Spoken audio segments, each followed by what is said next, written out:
Ian Thorpe is number one. A kickstart for Australia. Gold and a world record. Now it's Donovan Bailey trying to pick up runners. Donovan Bailey is putting on a third. He's got it! 9.84, a world record for Donovan Bailey and a gold medal! A perfect score. 10.0 for Dante Caminiti. A perfect score. The first time I've never seen anyone do it. So in over 100 years, nobody's won as many medals at the Olympic Games in any sport than this great champion, Michael Phelps. Usain Bolt sprinting ahead, winning by daylight and setting a world record. 9.68. The wind is okay. How easy was that? Good afternoon, good evening, good morning, and hello to everybody tuning in to the very first episode of Off The Podium, an Olympics podcast brought to you by the people who brought you the classic hits such as Survivor Oz, Double Oz 7, Euros Vision, and of course the qualifying lap. It's a thrill to be here in our first time attempt at covering something that a lot more people care about than those other shows that we've ever done, because it's the Olympic Games, the event that every 4 years stops the world, gets people excited, and always tries to find a way to ban Russia at something. So we're thrilled to be able to cover these games. We're going to Rio. That's right, Brazil. We're actually personally not going to Rio because we can't afford it, but if you're in Rio and you're perhaps listening, or you're going to Rio, or maybe you're listening to us on the plane, then please let us know who you are, because we at least know we have a listener. I should introduce myself. My name is Ben, and of course I have previous Olympic experience in starting a joke bid for the Olympic Games that turned a little bit too serious and I didn't know what to do with it. And other than that, I have no experience at all except for watching them for quite some time. And I've got two guys on the line with me who, as far as I know, don't have much experience. They might have qualified for Olympics. I don't know. I don't know exactly everything about them, including one man from a part of a city, area, state that hosted the Olympic Games about 16 years ago. I actually don't know how far away it is from Sydney, but I think it's part of Sydney, Emu Plains. Anyway, Jarrod Lubeck. Jarrod, welcome to Off The Podium. Thank you. It's exciting to be talking about the Olympics, 50 minutes away from the Sydney Olympics, but I mean, when you're 8 years old at the time, it doesn't really help. I'm glad that we've rolled around 4 years ago. My experience, if I put it all on the table, probably Athens 2004 PS2 game, broke some world records there, so look out. Wow, well, I'm intrigued to find out which events you did break those world records in, and just exactly what 50 minutes from the Sydney Olympics means. But also, speaking of 50 minutes from the Sydney Olympics, it's got nothing to do with this man, actually. As far as I know, he wasn't in Sydney at the time, and I think the closest he's ever been to the Olympics was when the Winter Games were slightly to the left of him, about 6 years ago. I do, of course, speak from our dear Canadian correspondent, direct from the beautiful city of Winnipeg. It's Mr. Colin Hilding. Colin, welcome to Off The Podium. Oh, I'm going to have some fun. I have some good stories about how close I came to the Olympics along the way here. Some amusing and some sad, but we'll get into that as we go along on this show. I'm thrilled. Now, I really have no idea who these two guys are, because I've got 50 minutes from Sydney, a guy who's probably won a gold for freaking Belgium or something like that in Athens that I have no idea about. So, hey, we're off to an exciting start, and I guess what we're here to do for this very first episode is talk a little bit about why we love the Olympics, why we're doing this podcast, and perhaps preview a little bit about the Olympic Games. Of course, the 2016, just in case you might be listening to this in 2030 or something like that, for the 31st, the XXX1 Games of the 31st Olympiad. Is that the correct terminology?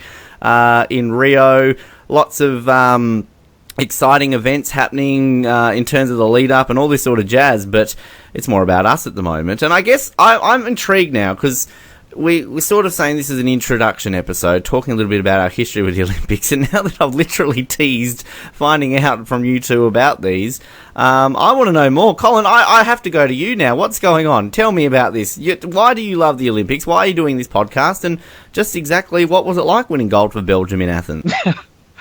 Well, sadly I didn't win gold, but as far as my history of the Olympics goes, I mean, I don't really remember even knowing what it was until I was a kid. When I was a very young kid, I was in Taekwondo. I wasn't even living in Winnipeg. I was living outside of Winnipeg at the time, a city of the population of maybe 150, 200, smaller than Emu Plains, I should say, probably. And Hobart.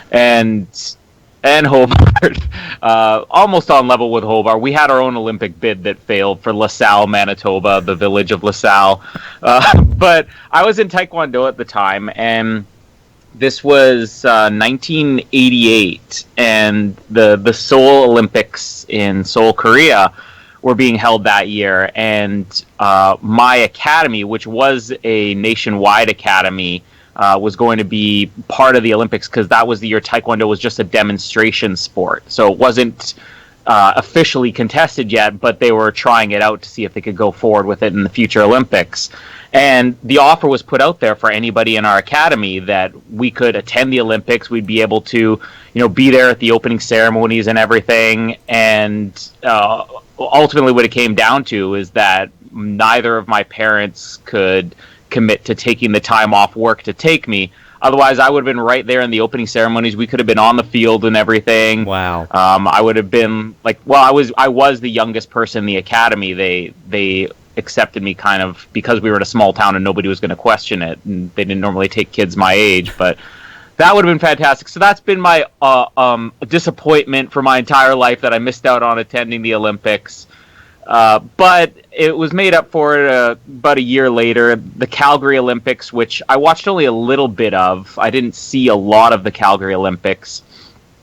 But when we went out to Calgary about a year or two later, my cousin, older cousin, I should say, he's my dad's cousin, so more of an uncle, I guess. He was taking us to the Olympic Park, and it was closed.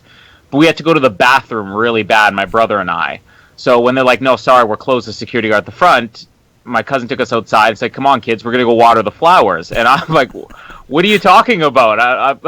I don't know anything about flowers. I really got to go to the bathroom. And he's like, no, just come with me. And he stands in front of a flower bed, which has the Olympic logo, the Calgary Olympic Park, whips it out and starts peeing all over it. And I'm like, all right, I guess. And I'm like a 7-8-year-old kid at this point. I'm like, yeah, I'll go for it. So my history before really watching much of the Olympics was missing out on attending one and peeing on. Exactly. Following that, once there was, I remember the Barcelona games in '92. That's the one that I really got into watching. Me and my brother in our room, we'd cheer for countries not knowing who it was. And then, as I got older, Atlanta and Sydney and everything, I mean, it's basically gotten to the point where from the Sydney Olympics on, every single Olympics, I'm recording all of the major events. It used to be VHS, and now I'm recording it straight on my computer, and I have probably about 12 to 15 hours from every Olympics of footage that I recorded, just hoping I never want to lose this footage. I have to watch it, and I'll go back and watch them sometimes as I go to bed. Let me put on Athens tonight. Let me put on Vancouver. Let me put on Sydney. You and I have a lot more in common than I ever understood right now, because we'll get to that in a minute. You actually. peed all over. I did. I mean, I was in Calgary about 2 months ago, and all I did was just, the Olympic stuff, I'm going to piss all over it. Like, it was just, I just felt the urge to. I couldn't explain it. Now I know why. It was meant to be. Jarrod, well, look, as you said, you were 50 minutes away from the Olympics. You were 8 years old when they were in Sydney. You've lived, I guess, literally in a city during the Olympics. Besides that, I mean, what's your experience and history with the Olympics? Well, I suppose 2000 was kind of the first Olympics that I remember. Just being so close, I remember the torch relay actually came through Penrith, so that was 10 minutes away, and our school actually got to perform a dance. We made the Olympic rings, and we were in these horrible asbestos spacesuit type things. And I got dragged into the wrong ring, so I mean that was a big mistake, and that's pretty much where my dancing career ended. Because if you can't form the Olympic rings properly, that's a major disaster. You were involved in the Sochi Olympics, weren't you? When they fucked up with that ring, that was you. Yeah, I was behind that. I'll take the blame. And then after that, I've just been following it since. Athens came along. It was a big thing at school. We did all these assessments and assignments on it. And then Beijing is probably my fondest memories of the Olympics, just because of the time zone being so similar to Australia here. I think there's 2 hours difference. So you got to see a lot of events live. You didn't have to stay up till 4 a.m. to see finals. yeah, so I suppose from there, the just love of the Olympics has grown, and I can't believe it's come back around again. It feels like it hasn't been long enough since London, but I'm glad that they're back. It's interesting. It's so fascinating hearing kind of these varying stories, and I guess our ages really are coming through with this. Colin, you said you were what, like going to the Seoul Olympics? I was like 1 years old then, so like I don't remember the Seoul Olympics. Sorry. I vaguely remember Barcelona.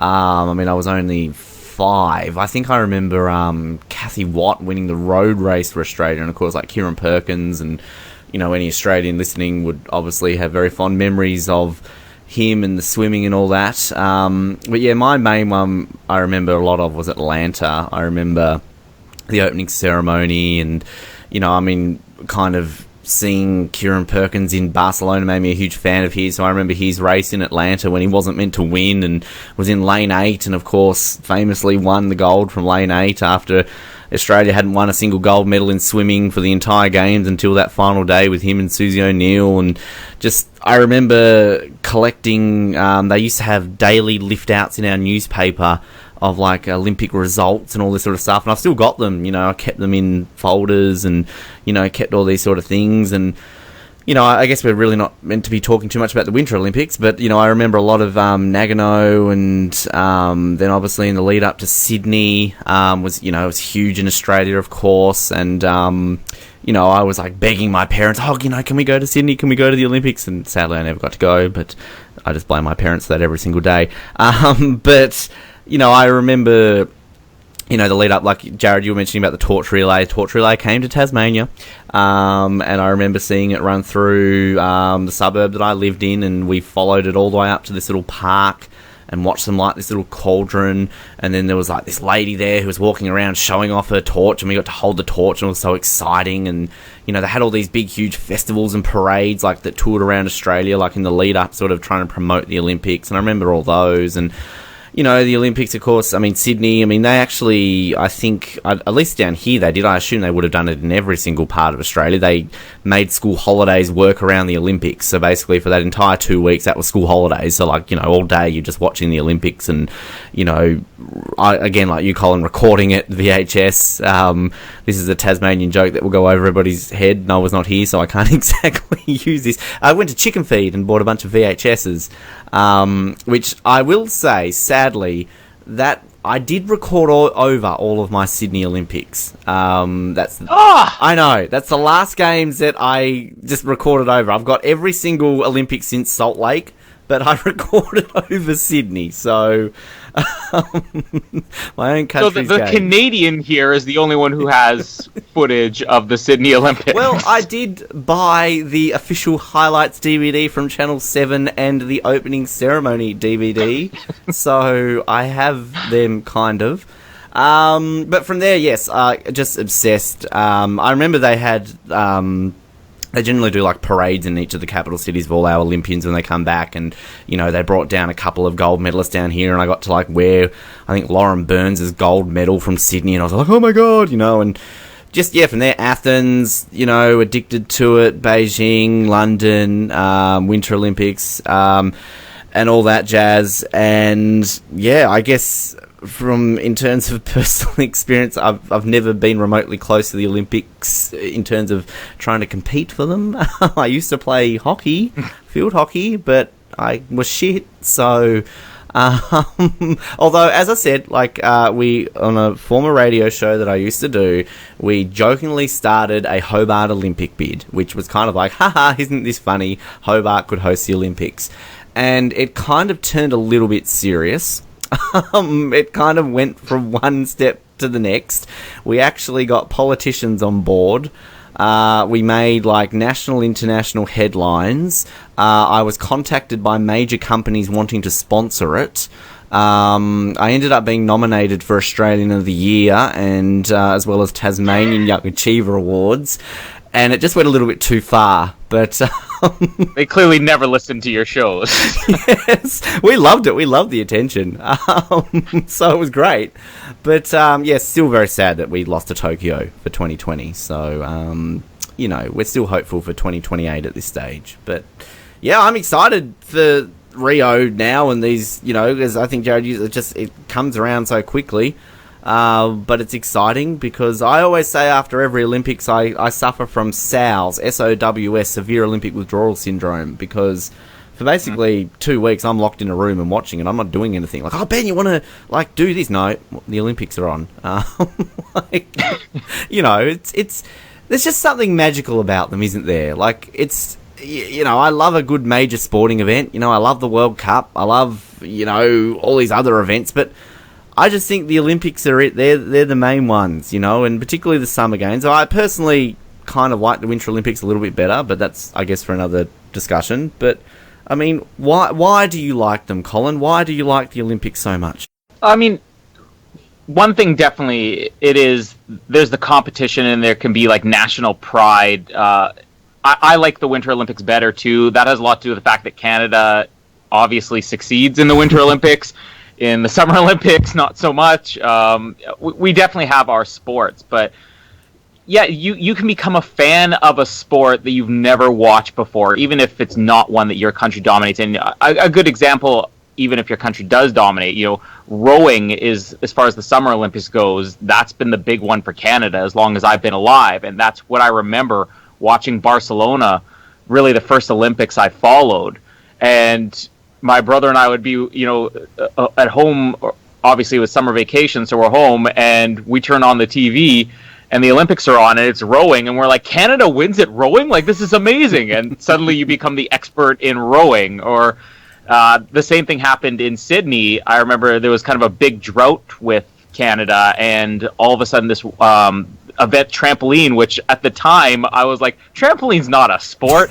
And all of a sudden Canada, had this athlete, Karen Coburn, who became one of our biggest Summer Olympians, who dominated the trampoline. And then the last time the gold medal for Canada, the only gold medal we won in London, was in the trampoline too. And so you can get these really obscure sports and become a massive fan of it just by getting behind one person. And doesn't matter what you're watching on any given day, you can dedicate 10 minutes to a sport you've never seen before, and then you can dedicate a whole week to something like swimming. It builds and builds. Okay, and now we got somebody in this heat. There's so many different sports, and there's really no way to be bored, because if something's on that you don't like equestrian, that's one that's particularly boring to me. Hey, don't you not the dressage? That is excitement galore. One of Canada's most famous Summer Olympians, equestrian. We'll get into that eventually throughout this show. But wait 5 minutes and there's judo, and that's exciting. Sailing might be on, and okay, you're going to be put to sleep. And now here's Usain Bolt. I mean, it's like the only thing you can watch were just regular everyday people who probably are being paid nothing, and half these people are working at McDonald's in the off season. And suddenly they're like the national hero. It's the most exciting thing in the world. I remember in Barcelona, there was at the time, I guess he was Canada's most famous Summer Olympian, Mark Tewksbury, the incredible swimmer, and all of a sudden, by the end of the summer, his face is on like every billboard around the city, promoting whatever. So you just get these stars made. It's the most exciting thing you can watch, and you only have to dedicate 2 weeks of your life to it. Of course, it consumes you for 2 weeks. Ben and I and Jared were locked in rooms peeing in jars, because there's no flower beds around. We're peeing in jars because we don't want to miss anything.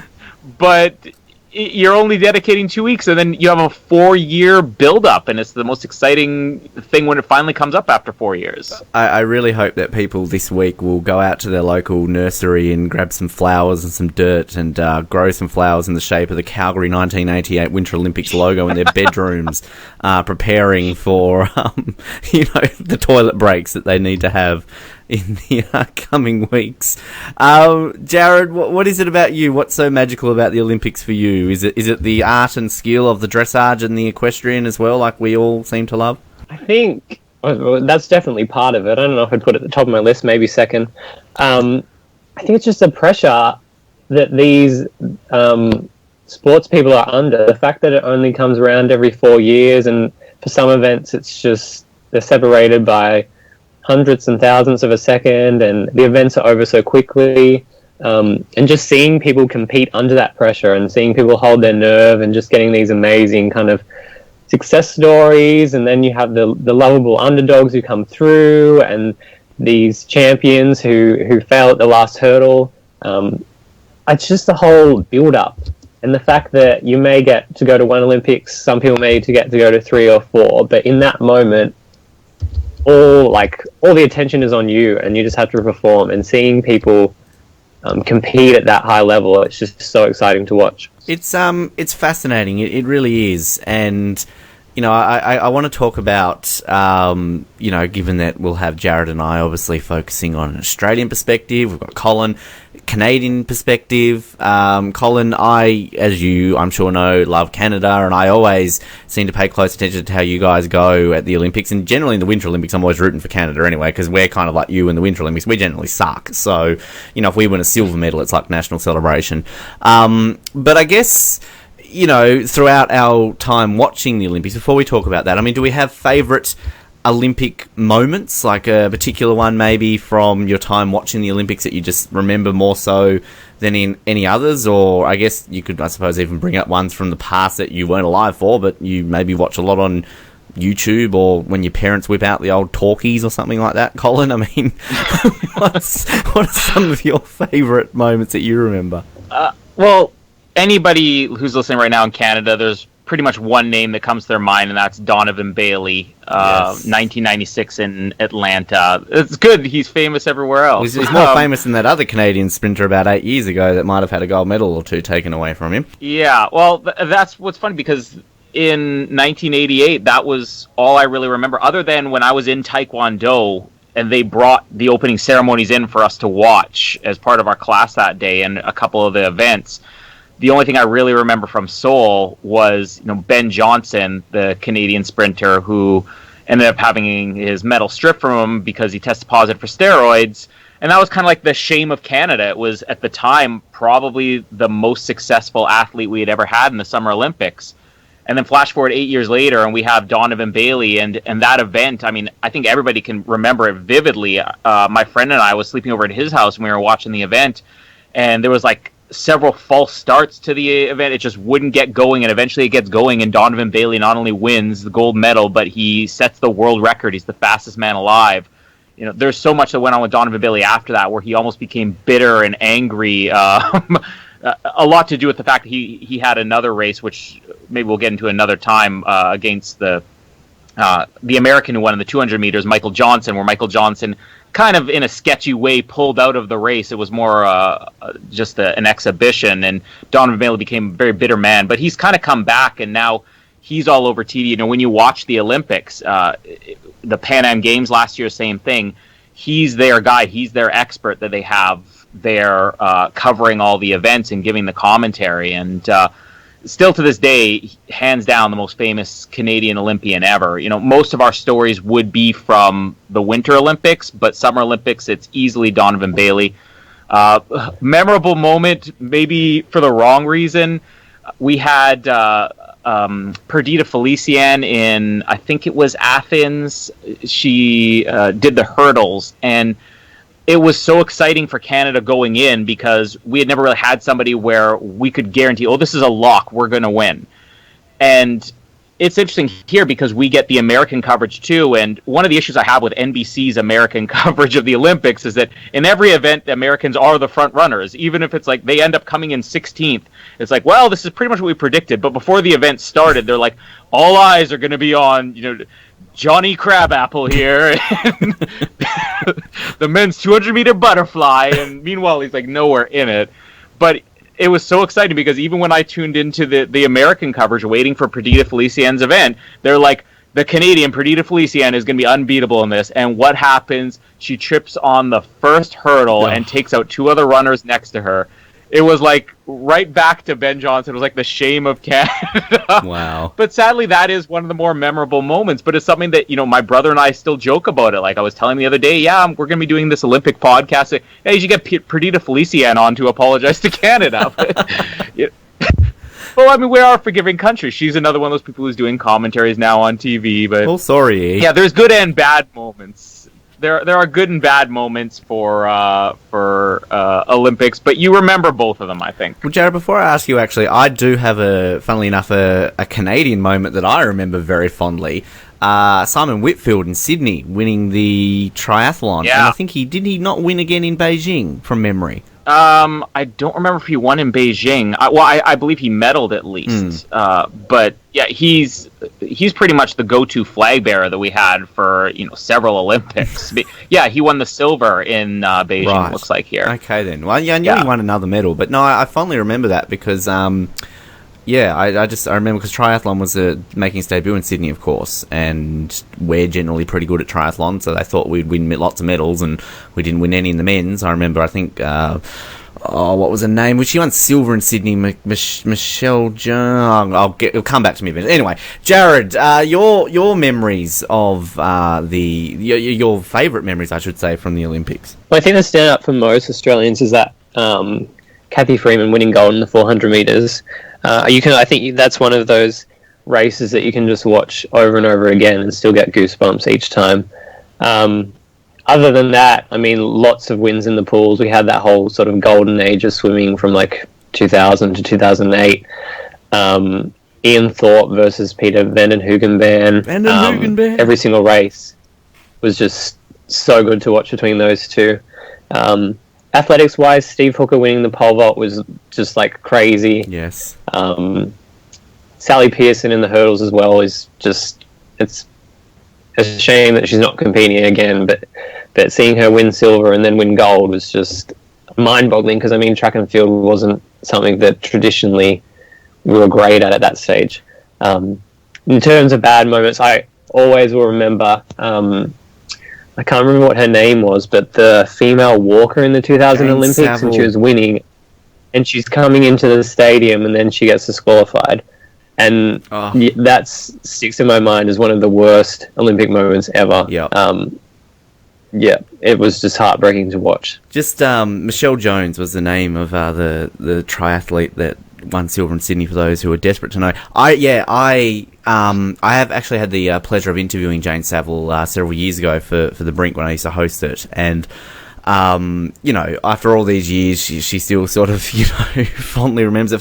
For Colin, who might not know what I'm talking about, and for other people who are maybe listening to this outside of Australia, she literally was disqualified walking into the Olympic Stadium about to win gold. She was 200 metres away from entering the stadium, and just this guy comes out of nowhere and gives her the red card. Of course, in walking, I think you get 3 warnings before you get it.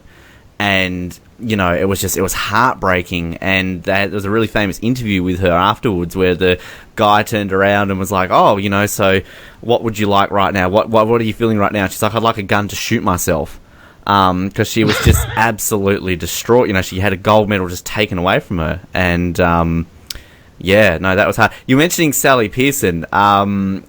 I think she got married, did she not, between Beijing? So she was Sally McLennan, wasn't she, in Beijing? Yeah. But that was one, speaking of interviews, look up on YouTube the interview of her post-winning a silver medal in Beijing. One of the greatest reactory interviews you'll ever see by an athlete. She is just so shocked and dumbfounded that she'd won a medal.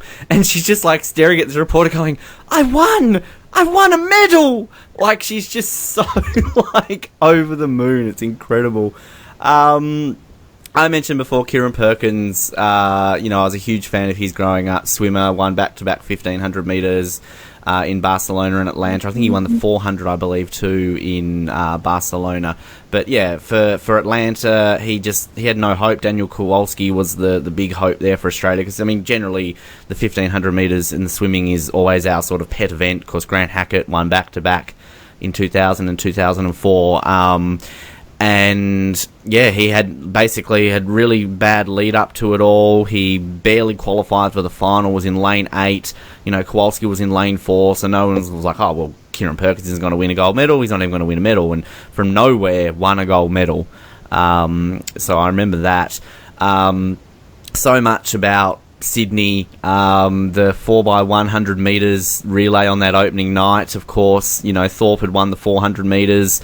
And then, America famous, because America had never been beaten the 4x100 metres in swimming at the Olympics ever. and they came out because, you know, we're all like going, oh, it's our home Olympics, we might have a chance here, we've got Ian Thorpe, we've got Michael Klim, you know, we're pretty good. And America was all like, nah, we're going to smash you guys like guitars.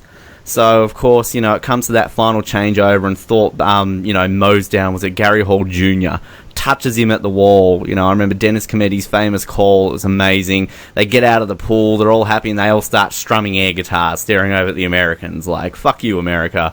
It was amazing. And yeah, just so many other ones. I mean, a lot of them are going to be from Sydney. I remember Tatiana Grigorieva winning silver in the pole vault, because I was madly in love with her because she was just absolutely gorgeous. And yeah, just I'm trying to think of more, but I'll be here all night. You were talking about sort of like moments like that. Yeah, Jane Saville definitely. And we've had a few similar ones like that where we're kind of like a lock to win a gold medal. And then we just completely suffer. There was it was Athens, was it not, when we had Lay Down Sally, the rower, that she literally stopped rowing, I think, like about 5 meters from the end, and cost us a gold medal or something like that. And she was just absolutely ripped into, because it was in like the women's 4s or the women's 8s or something like that. And she just stopped rowing, and she literally laid down. And everyone's like, "What the fuck are you doing? Like, you just cost us a medal!" Like, and she just got absolutely ripped to shreds for it. But this isn't like Cool Runnings where she just dove into the water and carried it right across the finish line. I have to finish the race. Like, no, you don't. It's rowing, okay? Like, you can't. Wasn't quite that inspirational, sadly. But yeah, no, it's fascinating, I think, to kind of compare what we're talking about here, because obviously Jarrod and I are from an Australian perspective, but I guess we've, from both our countries, we've really got different sports that we're good at. And I didn't really know, Colin, that rowing was the one. Is that, so that is Canada's like baby? That's the one that you always go into thinking this is where our medals are going to come from? Yeah, I would say rowing and canoe, along with diving. Diving's really big here too. We've had the odd medal in like wrestling and swimming, you know, usually there's something in that, and then maybe every 10-20 years we get a great sprinter, but pretty much a guarantee every Olympics we're going to medal in rowing, canoeing, and then probably diving as well. Well, I'm actually looking here at Canada's medal tally from sports over the years. You've won the most medals in athletics over the history of the Olympics, followed by rowing, swimming, canoeing, and kayaking. And then shooting is your 5th best sport. There you go. We're looking forward to the Canadian shooters in Rio. I don't know what years did we win shooting in? Is this like an old thing? Well, the history of the Olympics, you have won 4 gold, 3 silver, and 2 bronze in shooting, which you've won as many gold in shooting as you have in canoeing and kayaking in the history of the Olympics. So there you go. Fascinating. Whereas if you look at Australia, well, clearly, I think we can all guess our number 1 sport is, of course, Jarrod. What would that be? That'd have to be equestrian. Surely, the dressage. The dressage, absolutely. The swimming, obviously, is our main one. And athletics is actually our second most in the history. Cycling, 3rd, rowing, 4th, and sailing. Oh, we love the sailing in Australia. Equestrian comes in at 6th, Jarrod. So, you know, we are not quite good at, you know, our... That'll be bumped up after Rio. Yes, oh, absolutely. The kids will just be, you know, going to their local riding clubs and doing it. But it's fascinating because, like, I'd like to hear this from Colin's perspective, because going into these Olympics, you know, the AOC, the Australian Olympic Committee, are all, like, talking up our chances and what can we do and all this sort of stuff. They're aiming for a top 5 position on the medal tally, which we have achieved, I think, 4 or 5 times in the history of the Olympics before. Did it in Sydney, of course, when we finished 4th, and I'm pretty sure we became the first nation in the history of the Olympics to win more gold medals in the Olympics following the Olympics we hosted, if that makes sense. So we won 16 gold in Sydney, and then we won 17 gold in Athens. So we actually increased our gold medal tally 4 years after hosting it.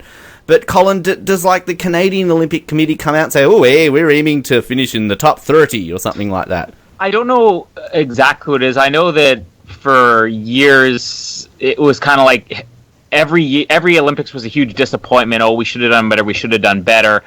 And there's been talk over the years, well, should, medalists actually be paid or be rewarded for this or whatever? And I believe this is the first year that they are saying that, where they're going to actually pay the athletes who win. So gold medalists will get like 50,000, silver medalists maybe 25, and then bronze, 10 or whatever. I think that's coming off the fact that in Beijing, for the first time, we did quite well in the medal count. But what happened in London is that we won the same amount of medals, but only a single gold the entire time. So there's been kind of every Olympics an ever-changing shift on, well, how do we get better results out of this? Now the focus is, well, maybe if we actually will pay our athletes, something similar to what they do in America. I don't know if they do that in Australia as well. You get a stamp. But if you win a gold, you're results. on a stamp. You're forever memorialized on something you lick the back of. I don't know, Jared. Do our athletes get money for winning medals? Like, I legitimately don't know. I have no idea whatsoever. Yeah, legitimately, if you win a gold medal in Australia, you are on a postage stamp the next day. So, I couldn't tell you. I'm looking here. Yeah, London, Canada won 1 gold, 5 silver, 12 bronze. Australia won 8 gold, 15 silver, and 12 bronze. Of course, we technically only got 7 gold, but we eventually got given an extra gold because that Russian guy got disqualified in the walk, so Jarrod Talent won the gold medal basically later on. But yeah, I remember leaving London, well, not personally, as in Australia, the Olympics, when we left it. We were very disappointed with that because, we'd gone 3 Olympics in a row winning, double-digit gold, 16 in Sydney, 17 in Athens, and 14 in Beijing. And then we dropped right back to, 7 at the time the games had finished, which was our lowest count since Barcelona. And, there was a huge big thing like, this is poor, like, we only did this, we did that. Jared, do you feel that we have a shot at making top 5? Because, maybe with Russia, that half of them are off, in rehab, that we might have a shot of finishing an extra position higher, but I don't know. I think it's a bit optimistic that we can finish top 5 again. I think it's perhaps a little bit of a stretch that we might finish that high again. Yeah, I think it's very kind of lofty goals. Obviously, they're expecting a lot of gold medals in the swimming pool, but I don't know. I don't see it happening. We won 1 gold in the swimming in London, and that was enough to cause a crisis. Generally when half of our gold are won in that first week in that, and then we just pick up a random sailing one here and there and a canoeing one every now and then. But, we've lost half our team for injuries, or they're scared of getting Zika or whatever the hell it's called, or if you're Nick Kyrgios, you're just having a sook with the Olympic Committee, so you won't bother going to play tennis for it. Jared, I know you're a huge tennis fan, so, I don't want to dwell too much on the whole Zika thing. There's controversies. It's funny because I've heard a lot of people talk to me recently because I'm always going on about the Olympics, and they're like, yeah, there's all these problems with Rio, isn't there? And really, this is the exact same thing we heard in Sochi. This is the exact same thing we heard in London, Vancouver. Every Olympics, it's all the bad news before it starts. But has Australia had athletes who are dropping out because of the Zika issues? Yeah, a couple. I know our Jason Day, the number 1 golfer in the world, of course, golf returning to the Olympics this year. Aren't we all excited? I believe he withdrew because he was scared for the Zika virus passing on to his wife. I think there have been a couple others, haven't there, Jared? Yeah, I'd say so. I think there was a couple who kind of maybe had injury scares or concerns, and then kind of the whole Zika thing pushed them over the edge into not going. Is there a thing, so have there been people in Canada that have withdrawn because of it, Colin? I know of one for sure, and sadly it's probably one of our best shots at winning a gold. The Canadian tennis player, Milos Raonic, who's coming right off of making the finals at Wimbledon. He decided to drop out because of the Zika scare or whatever, which, whether it has anything to do with that or maybe you just want to be more well-prepared for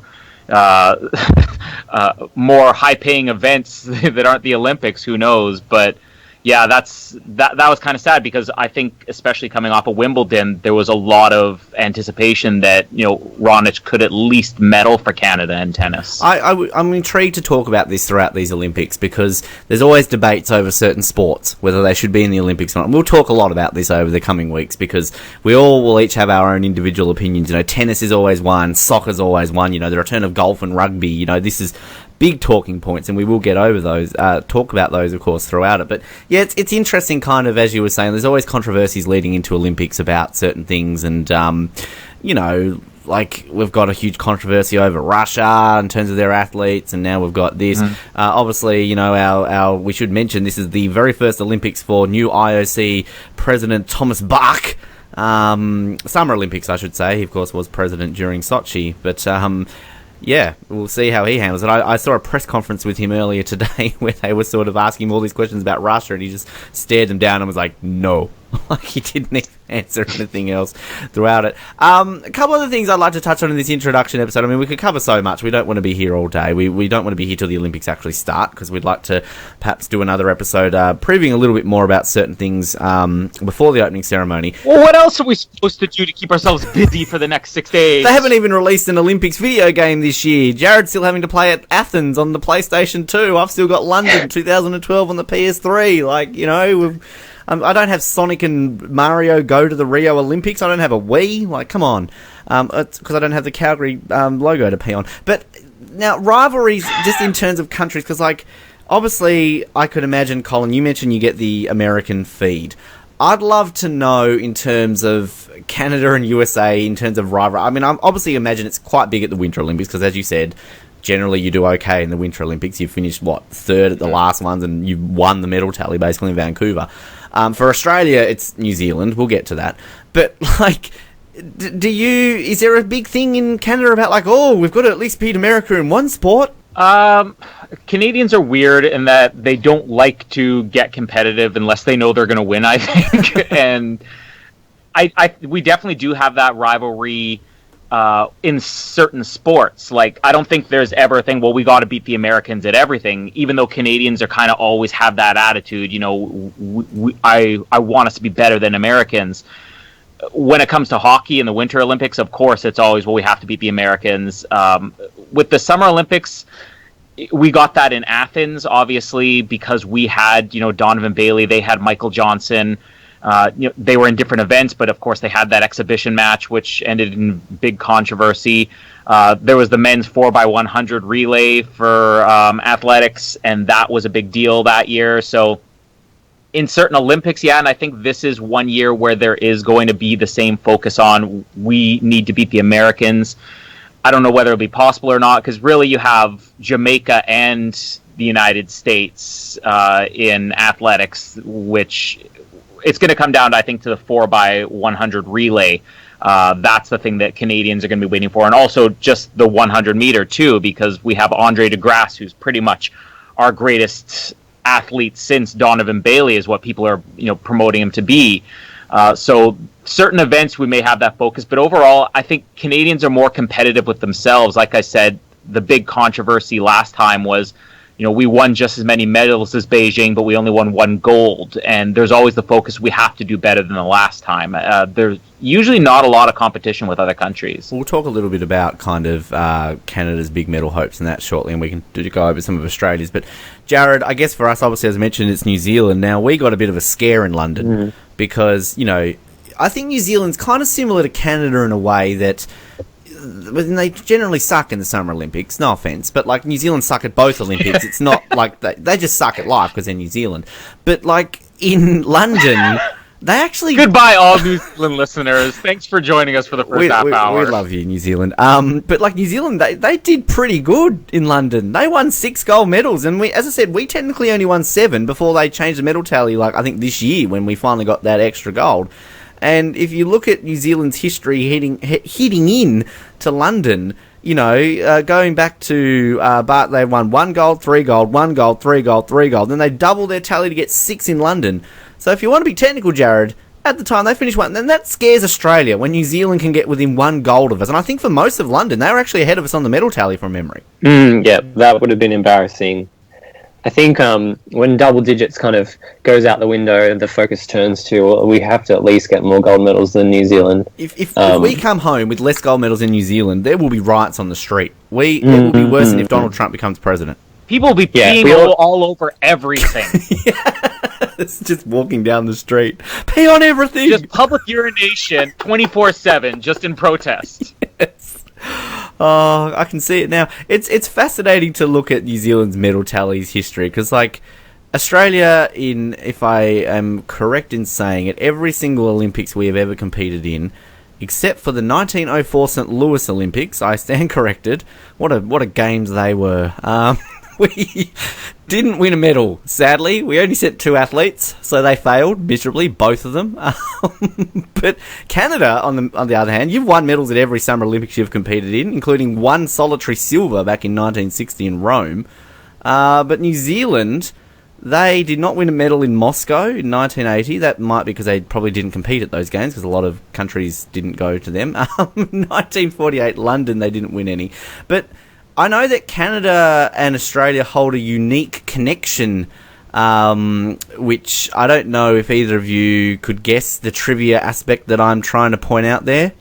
That's a really vague trivia thing, I know. I'm not giving you much. Does it have something to do with the Commonwealth Games? Oh, no, not a lot of competition. We love the Commonwealth Games, because we generally are the America of the Commonwealth Games and finish on top. We'll do a Commonwealth Games podcast. 1976, of course, Canada, you famously did not win any gold medals at your own Olympics. But we didn't win any gold medals either at 1976. I think that was the only games we didn't win a gold at for quite some time. So, yeah, that was just a random... I don't even know where that... Winning the podium. Yes, exactly. Now... Yeah, standing with you in solidarity. Yes, we felt sorry for you. We're like, well, if Canada's not going to win a gold medal at their Olympics, we won't either. Who are the big medal hopes for Canada, Colin? You mentioned the sprinting guy. I've already forgotten his name. I'm sure we'll learn it off by heart soon. But Andre De Grasse. What a guy. I'll say this. Andre De Grasse, he's only 21 years old. He only started running 4 years ago when he was in high school. And the Pan Am Games, which is really the Olympics for this side, Canada or North America, Central America, South America, he performed incredibly there. And then at the World Championships last year, he came in third. Usain Bolt actually came up while Andre De Grasse was, giving his post-race interview. Usain Bolt came up and interrupted and basically said, I never saw this guy coming. This guy's the future of the sport. There's real hope. I'm a big enough Usain Bolt fan that I would be okay with Andre De Grasse losing. If Andre De Grasse could come in, even just place in the 100 meter, I'd be happy. But I think he's real competition, especially if he's not going to win gold this time. He could be the next Usain Bolt. Trampoline, like I said, it's a bit of a joke.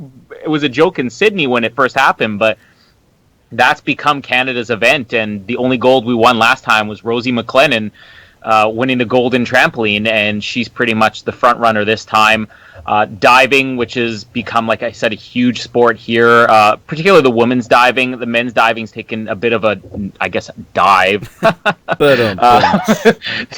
Yeah, since London, but women's diving, especially the synchronized one, that's going to be a big one. And of course, as always, equestrian, very big in Canada.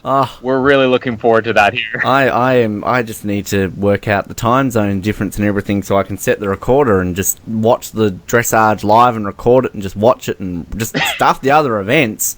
I'm going to watch those horses. It will be a live commentary for all 6 hours of that event. We will be broadcasting live. I honestly would love to, maybe we can set this as a goal for us throughout these episodes, to track down a dressage commentator and be like, so did you wake up as a little kid and be like, I really want to commentate dressage? Come on, there are sports that you want to commentate. And my dream. Your dream, of course it was. Jarrod, Australian medal hopes. We have a few more than Canada by the seams of things. Are there any particular ones that you, I guess, are looking forward to seeing, or that you think will have better hopes than others? I think we've got a couple of chances in the pool. I don't really know any of them. I feel like swimming in Australia has kind of lost its touch, and we're waiting for kind of the next person to step up to take that mantle. So it'll be interesting to see if somebody can do that. Outside of that, Anna Mears, it'd be good if she could get another gold medal. She's holding a couple over the years. A flag bearer. It would be nice for her, as a flag bearer, to bring in a gold medal. I think it's high time that we win. I don't know if we've ever won a medal, but we definitely need to get a gold in the BMX. That's one of my favorite events to watch, and I feel like it's something that Australia should excel at. Silver, and we just got unlucky. Silver, I believe, in the men's, and there's the female athlete. She escapes my brain right now, who was favourite 4 years ago and crashed. But absolutely swimming, as she said. I think our women's swimming mainly, our men's swimming.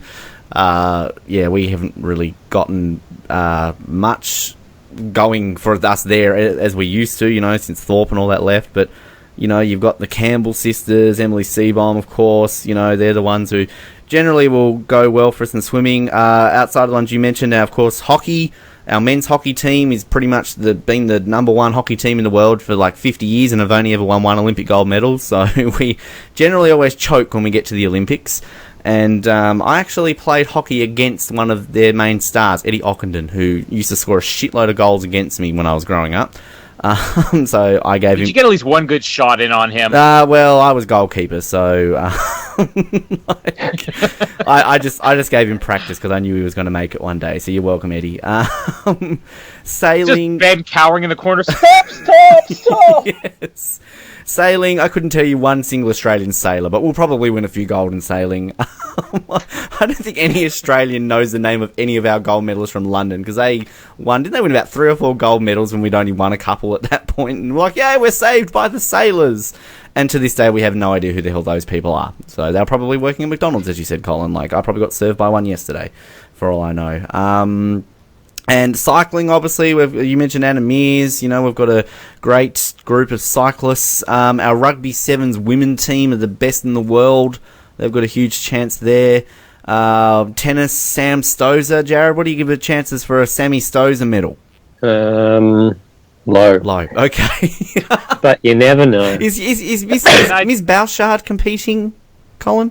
She is. Can I just say, there's really no hope at this point for her doing much. Oh, well, we can dream.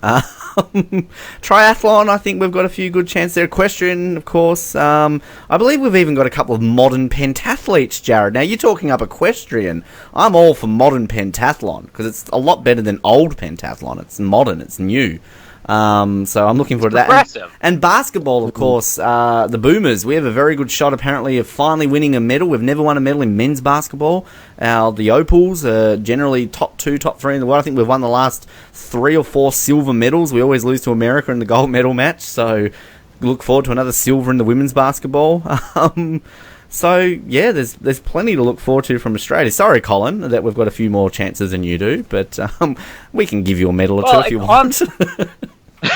On that note, I mean, this is the great thing is that if your country's not that great, I mean, we have our events we'll be watching here, but when it comes to swimming, we have maybe one swimmer, Ryan Cochran. Yes, I know. It's interesting that you will eventually get behind other countries, too, because you still want to watch the events. And I think for us here in Canada, there's obviously not, I wouldn't say just Canadians, but overall, Michael Phelps is kind of one of those people that controversial. He rubs some people the wrong way. Obviously, he was retired.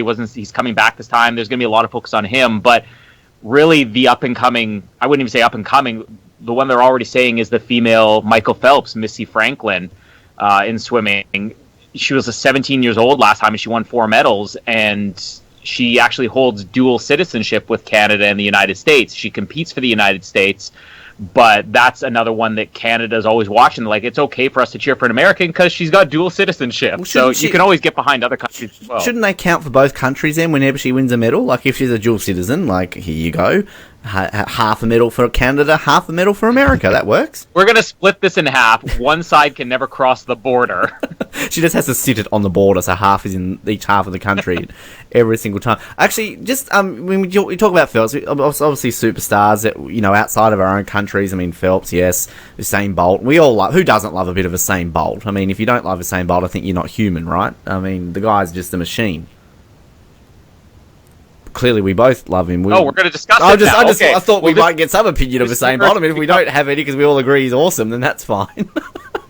Well, this is where it could potentially turn into a 4-hour podcast because, I mean, we could just do Usain Bolt on the podium, and that would be the entire podcast. I mean, the greatest thing about him, this is why it's sad that this will be his final Olympics. I mean, maybe he'll pull a Michael Phelps get arrested for a DUI. And it's like, I got to improve my public image. Let me get out there and win another Olympic medal. But with him, this is like the Muhammad Ali. I said this to somebody who wasn't familiar with him, and they kind of laughed at me. But for somebody who is familiar with him, I said this is the Muhammad Ali of the modern age, not just of his sport. This is the new Muhammad Ali. He's the guy who's not only the greatest athlete in the sport, he's probably the most charismatic athlete you've ever seen. I mean, I remember back in London when it was setting an incredible pace, and he intentionally slowed down a bit to turn and pose as he crossed the finish line. And people love the fact that he cost himself, a couple fractions of a second just to showboat. I mean, there's nothing that you don't love about the guy. When he's arrogant, you love him, and that's the same thing Muhammad Ali had. I mean, it's going to be so sad when he's gone, and that's why I said if Andre DeGrasse, I don't expect Andre DeGrasse to beat Usain Bolt, but if Andre DeGrasse does, in a way I'll be a little bit sad because I want Usain Bolt to go down as like the greatest athlete in Olympic history. Jarrod, I mean, you got to love the man. Yeah, he's the exception to kind of the rule. Like, generally, I can't stand sprinters, and I hate kind of the front that they put on, but with Usain Bolt, I mean, he's earned it. He's earned the right to kind of act like that and be that way, and his results speak for themselves. And in a sport that, I mean, races can be separated by hundredths of a second, it feels like the rest of the field just has no chance whatsoever. And he puts in that big gap in front of them. He can slow down, he can speed up. It's just amazing what he does in that short space of time, and it's fascinating to watch. He's just going to come out and probably run the 100 metres in like 4.6 seconds and be like, "Hey man, the whole time I've just been slow. This is how fast I really am, man," and just like kill it. Can you imagine if he's just been messing with us for like the last several Olympics? Yes. I really am the Flash. Yes, exactly. I just didn't want anybody to know yet. Now that it's retirement, you could all know it. Yeah, exactly. I should mention, I mean, Australia generally sucks in the 100 metres. We're not a fast country. I don't think Australian has ever run under 10 seconds. So that's generally how good we are in the sprinting. But we actually have got a guy who's qualified for the 100 metres. The first, I believe, since Athens, if I'm reading this correctly, Josh Clark. Now, I have no idea who this guy is. Neither does Jarrod. Neither does Australia. But if he makes it out of the qualifying rounds, to us, that's as good as winning a gold medal. So, go Josh Clark in the 100 metres. It really is a big deal, because anywhere you go in the world, the first name that comes to your mind when you think of 100 metre is Usain Bolt. The second name is Justin Gatlin. The third name is Andre DeGrasse. The fourth name is Tyson Gay. And probably when you get down to about 35th or 36th, Josh Clark is the first name that comes to mind. Yes. So we'll all be watching Josh Clark this Olympics. Now, one person that we can all watch for various other reasons, I will say, speaking of athletics, I'm a big fan of hers, and I know a lot of people on the internet are after she did her little dance at the, I think it was a Youth Olympics she did it or whatever. Michelle Jenneke, she's an Australian hurdler. Everybody just Google her right now, and you will be very much appreciative that I offered you to do that. And she got very famous for her little pre-race dance and went social media. So, anyway, I just thought I'd bring it up. Just when you said everybody Google her, I did, and you said you'll be very thankful, and I'm realizing why you said that. I don't see any dance though. There is a dance. All right, trust me. I'm not just saying that to. Okay, I'll take your word for it. Yes. Now, a couple of things quickly. We touched on I know everybody's answer for this is going to be the dressage, but besides the dressage, is there one sport that is like a guilty pleasure that, maybe it's something that you never get to see except if it's in the Olympics? I mean, this is why I love the Winter Olympics, because, Australia sees curling as much as Canadians see a kangaroo. Like, it just never happens. So, I love it. But, is there an event, Colin, coming into these that, you're an absolute avid badminton fan or something like that? Sadly, no. Not for badminton. But like I said, if this was back in Athens, this was a joke. But nowadays, trampoline is so big, and I'll be glued to the set during the trampoline. That, I guess you could call it my guilty pleasure, although it's one of those things, I think if you mention that in other countries around the world, they're going to be like, they're not even going to know trampoline's an Olympic sport. here in Canada, this is like super competitive. I mean, our flag bearer for this Olympics was the gold medalist in trampolines. So, I mean, that's probably helped by the fact that she was our only gold medalist last time, but it's still a big deal. Rosie McLennan is a national treasure, and I will defend her honor during the trampoline event. I could imagine the Canadian Olympic Committee sitting around, okay, guys, who should be our flag? Rosie McLennan! Okay, done. Right, thanks, guys. Simple. Jarrod, do you have a guilty pleasure sport you like? I don't know about like, but I always am fascinated to watch the rhythmic side of the gymnastics. Talking about sports that maybe they shouldn't be in the Olympics, that's always one that kind of springs to mind. Yeah, it's bad enough on the floor routines in artistic when they try and do dance moves in between, and you're sitting there and you're like, just get to the tumbling already. But when it's entirely dedicated to somebody throwing up a ribbon or like juggling cups or whatever they do, I don't know. It's like, why is this there? And you see other sports get pulled out, and you're like, oh, those poor squash players, the poor baseball players, the poor softballers, and you're like, rhythmic gymnastics. Now that's a staple of the Olympics that has to stay. It's like, I think I agree with everything you just said, because you can't take a sport seriously where you've got this, like, you know, this athlete, quote, athlete, who's like made up so much, like her hair is so tight on her head, she's wearing the most tightest leotard you've ever seen, and all she's doing is throwing a ribbon in the air. I just want to see every event with people throwing ribbons in it. Like, Usain Bolt is slowing down in the last 50 meters to throw his ribbon up, and they're like, ooh, you know what? That ribbon didn't have the right landing. We're going to have to deduct a half a second off of his finish time. And it's so serious and tense. Like, they cut to the faces of the judges, and they're all just, like, feverishly writing down. The commentators, oh, no there, James. No, she just didn't throw that ribbon high enough. I just don't know if she'll get a deduction for that. Like, it's a fucking ribbon! Like...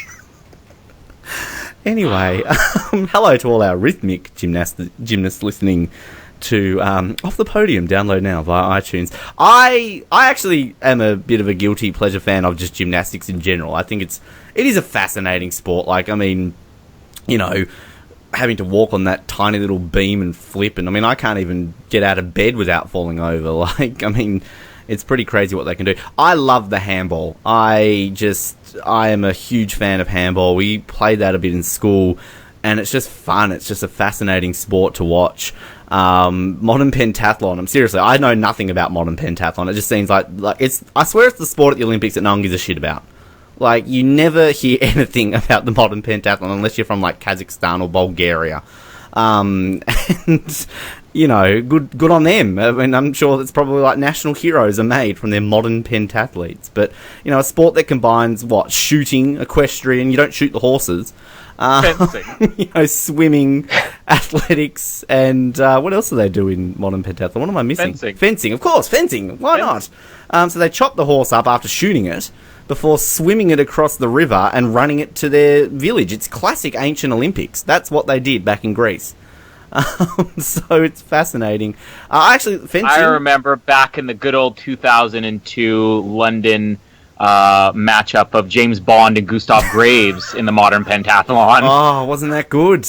Yes. Oh, Die Another Day reference. One of the ages. Wow, even I'm not bringing up Die Another Day. Colin's bringing it up now. What's going on? Wow, it's really rubbed off on him.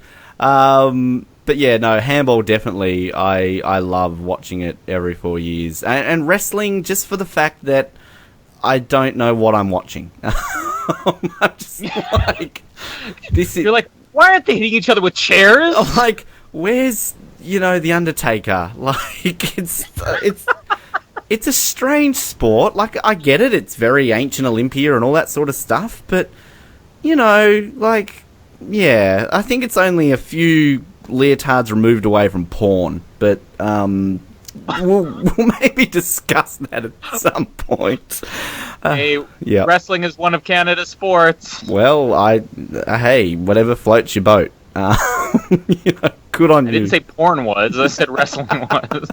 Now, just before we go, I wanted to quickly mention our respective networks who broadcast the Olympics, because obviously, sadly, none of us will be in Rio to watch them live, because we are not currently kidnapped or getting evacuated for bomb scares.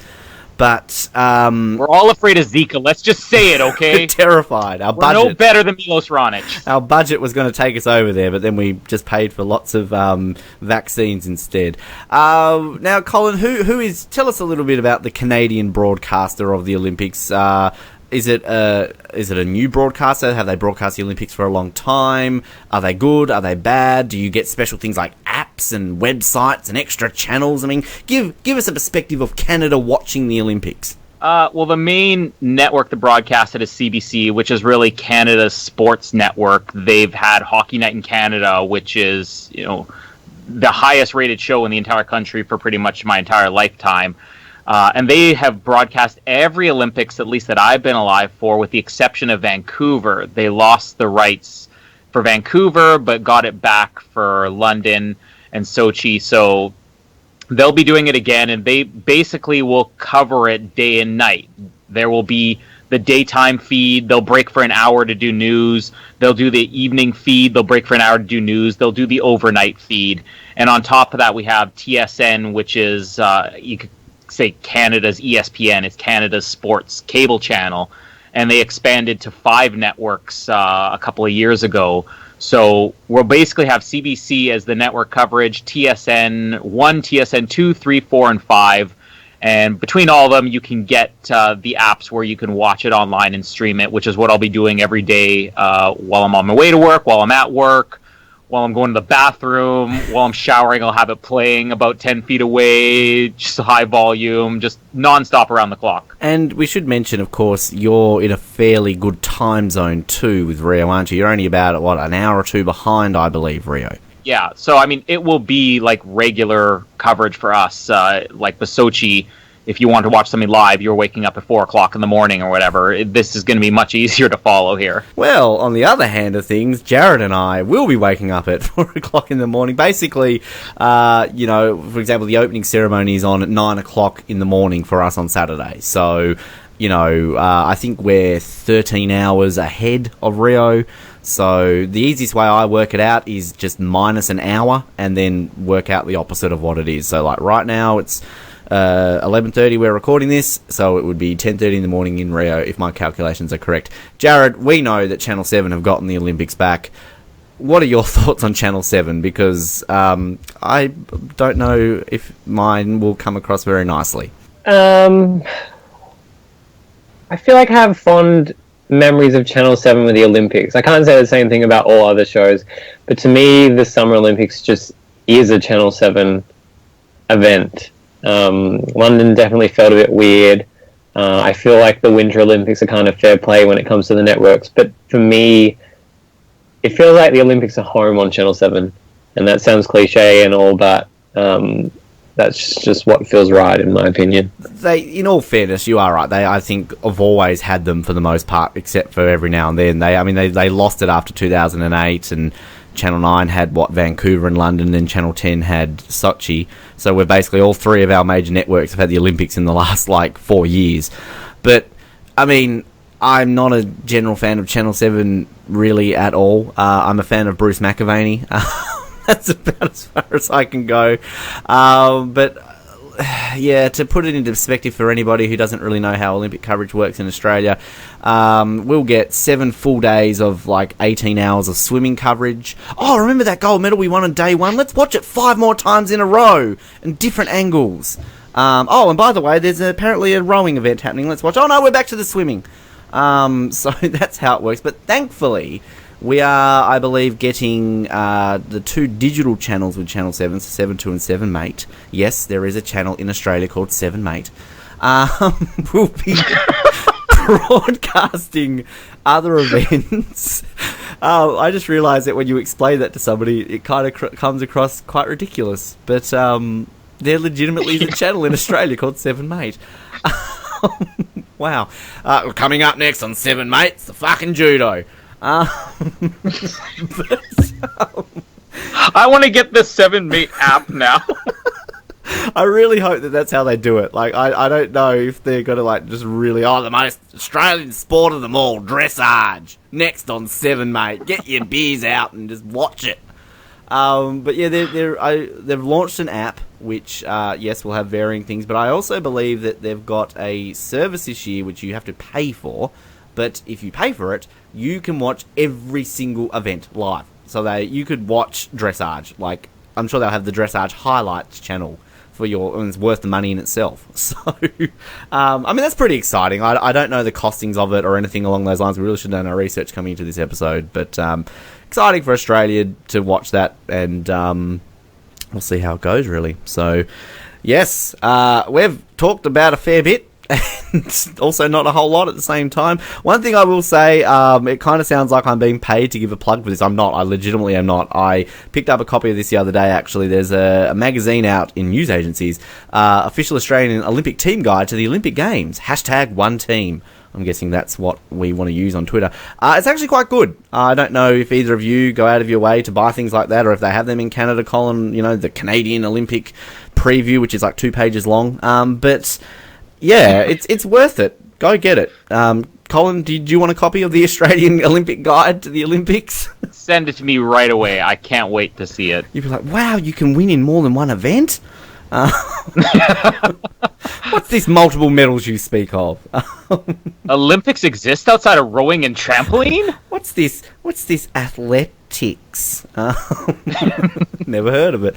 But yeah, we hope to come back possibly before the opening ceremony for maybe a bit more of a, I guess talking about the actual Olympics, talking about Rio, talking about some of the news, talking about, other events and all that sort of stuff. And when it comes to the games, we're looking at hopefully bringing a daily episode. We'll have segments, updates, quote, comedy thrown in there somewhere as well, interviews. Hilarity all around. Hilarity. I mean, everybody who's listened to any of our other shows know we're just the funniest thing ever. We're comedic geniuses, as I believe we called ourselves on 007. And look, we're also even hoping to get some special guests on the show. We are in touch with a couple of people actually in Rio who we hope to get on the show.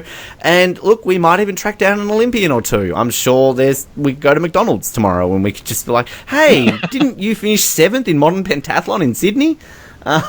So we'll see how that works out. But this is fun. I'm looking forward to this, Colin. I'm loving getting this Canadian perspective from all things to do with the Olympics. I know you're going to give us a great insight throughout these the next couple of weeks. Yeah, and for anybody listening who is not Australian or Canadian, we will talk about more, we promise. Just right now, that's all we know. Yes. Seriously, if you're in America or New Zealand or Tajikistan, we will fill in the gaps at some point, because I know we're all keen to find out how Tajikistan are preparing for the Rio Olympic Games. A lot of people... And their famous rivalry with Uzbekistan is legendary, so we have to cover that. A lot of people right now are currently Googling Tajikistan. Jarrod, looking forward to your perspective as well, and finding out your further insights into ribbon throwing for the next couple of weeks. Yes, it should be fun. Planning to see it will be over way too fast, but got to relish the moment while it's here. Indeed. You can head to our Facebook page, facebook.com/Off The Podium podcast. It's all lowercase and one word. If you want to check out everything there in terms of updates and send us a message or just like the page. We're on iTunes, at least I hope by the time you're listening to this. And leave us a rating on there. Why not? Listen to it. Was shit. Lol. Thanks to our Swedish listeners. This was bad. So, yes, thank you for tuning in. We're looking forward to covering the Olympics in the next coming weeks here on Off The Podium. And until then, keep growing those Calgary rose bushes and get ready to pee on them all day long. Good night.